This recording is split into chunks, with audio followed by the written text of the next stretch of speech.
Video lesson 2.8, the Mongols. So this video lesson is going to quickly wrap up what we started in class today to discuss the Mongols.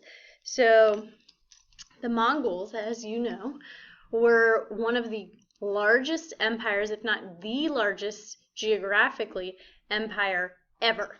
So they're very important. We are going to revisit them several times throughout our course. But we're introducing them here because this is where they have to do with China. So, just to give you some background. So the Mongols began as pastoral nomads. So that means they raised animals in a pasture. That's where we get the word pastoral from. And they moved based on those seasonal changes.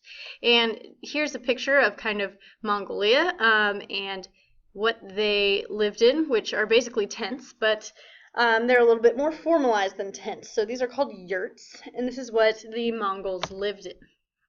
So I'm going to show you just really quickly. This is where the Mongols started. So in present-day Mongolia, right to the north of China, and into Russia a little bit. You can keep your eye on the years in the bottom. So now we're up to 1219, 1223, 1227, 1237. It's going too fast, I can't even say it. But by 1294... and once again, if we go back to about here,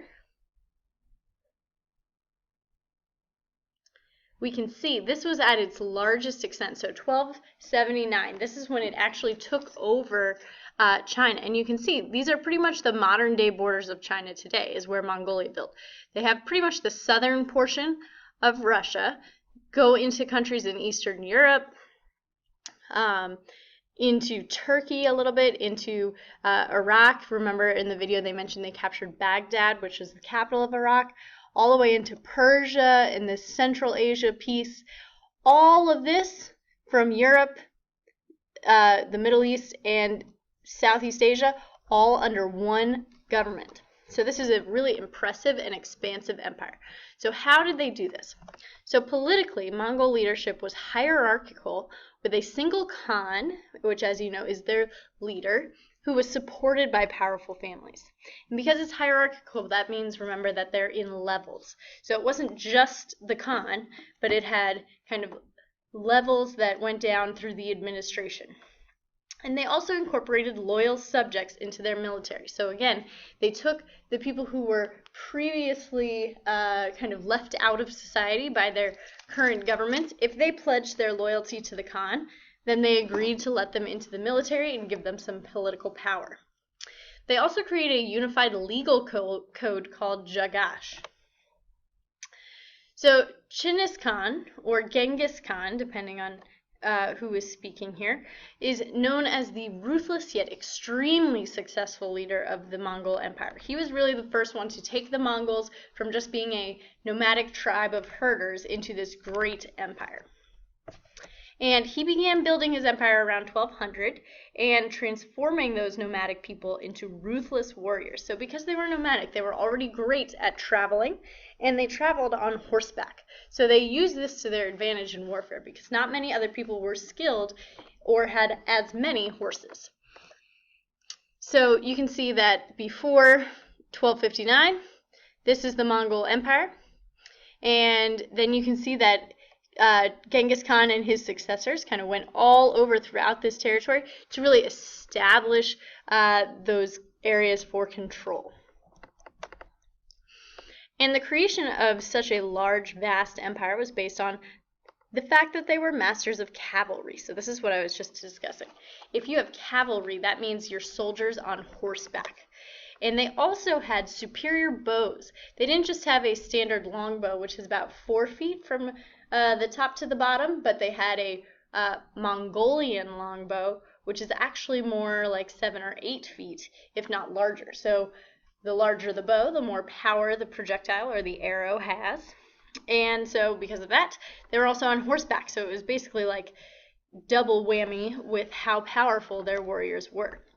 They also had rigid military organization and training to keep their nomadic empire together, or their nomadic civilization together. They had to have these strict hierarchies throughout their society so that as they traveled together, they grew stronger together. And because of this training, it they led to a reputation for total warfare or total destruction. They didn't just fight armies on the battlefield. They went into villages and towns and totally destroyed them. They burned them. They murdered people. They stole things. They raped people. It was very, very, very brutal. However, with this massive territory meant that they were an extremely diverse and at times divided empire. So their leaders are famously known just not only for their brutal warfare tactics to eventually conquer people, but also, once they did conquer those people, for their religious toleration. So this meant that under that huge, massive empire, which this isn't overlaid over our modern day map, but each color on this map represents kind of a different religious or cultural group. So you can see that it's very diverse. And because they just wanted land and power and resources and that political control, they didn't really care what the religion was of the people who they conquered.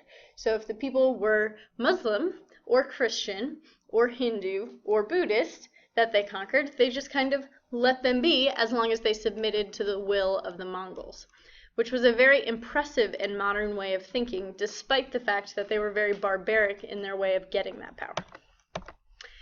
They also allowed for expansive trade networks by capturing the area that we studied last class of the Silk Road.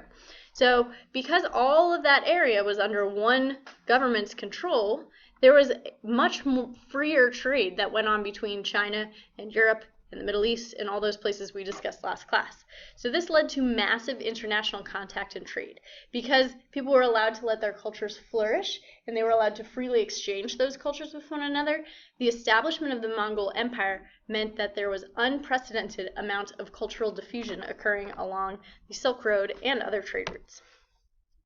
There was also extensive support of art and merchants because of this reason, because the more that those arts and merchants were supported, then the more wealthy the empire would become.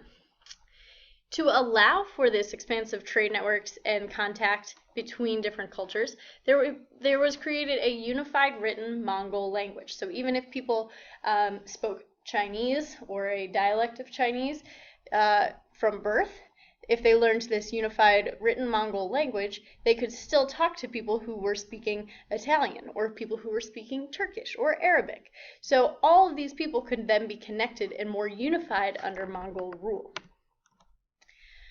So Genghis Khan's grandson, Kublai Khan, successfully invaded China, establishing the Yuan dynasty, which lasted until 1368. So here's where we kind of get into the nitty-gritty of what the Mongols have to do with China.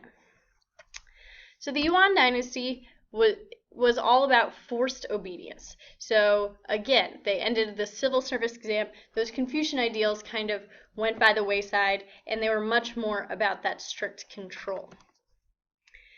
Although the Mongols were in power, they allowed for the second step down, the Yuans, to maintain control over China. And so they also created this social system that discriminated against the Chinese. So the native Chinese people were kind of at the bottom. The northern Chinese were more close to Mongolian people, or other travelers who had settled in China, the non-Han population. So Han is the ethnicity here.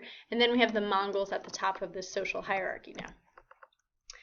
So once the Yuan dynasty comes into power, it is basically protected, but it is ruled by outsiders still. So basically the effect of the Yuan dynasty is that after the Khans are ousted from China, then China becomes much more isolated because they're afraid of ever having contact with outsiders again because they're afraid they might get taken over. So here's where modern day China lands, and you can see the Yuan dynasty was one of many kind of separate kingdoms within this whole Mongol empire. All right, so now is the end of our video lesson. Make sure you take the quiz on Canvas.